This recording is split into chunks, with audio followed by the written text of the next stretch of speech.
বানাচ্ছি বোয়াল মাছের ঝোল। প্রথমে কড়াইতে তেল দিয়ে দিচ্ছি। তেল গরম হলে মাছগুলো ভেজে নেব। মাছ ছেড়ে দিচ্ছি।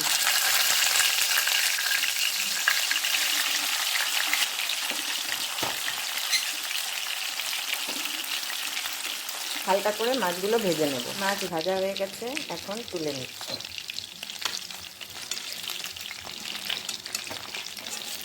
তেলের মধ্যে দিয়ে দিচ্ছি কালো জিরে ফোড়ন। ফোড়নটা একটু ফুটে উঠলে ছেড়ে দেব আলু।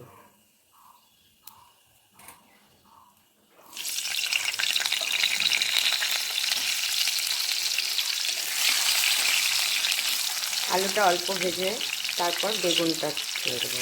একটু বেগুনও ভেজে নেব। আলুটা একটু ভাজা হলে বেগুনটা ছেড়ে দিলাম।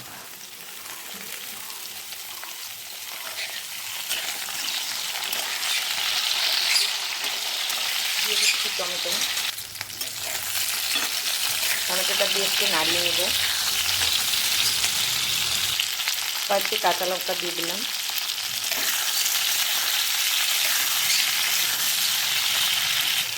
হলুদ দিচ্ছি, নুন দিলাম স্বাদ মতো। গুঁড়ো সর্ষে গুলিয়ে রেখেছিলাম সেটা দিয়ে দিচ্ছি।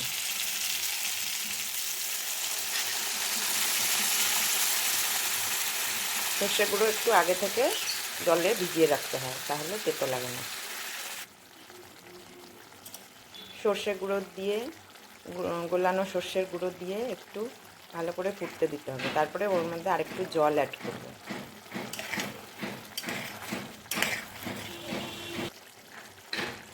আমি যেহেতু একটু ঝোল করব তাই একটু জল দিচ্ছি, না হলে মাখা মাখাও করা যেতে পারে এতে।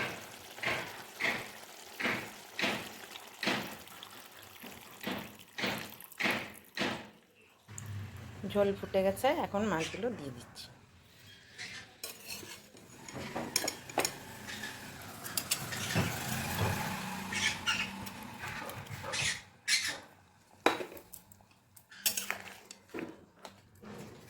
কিছুক্ষণ সেদ্ধ হতে দেবো মাছগুলোকে। হয়ে গেছে বোয়াল মাছের ঝোল আলু বেগুন দিয়ে। এখন নামিয়ে নেব।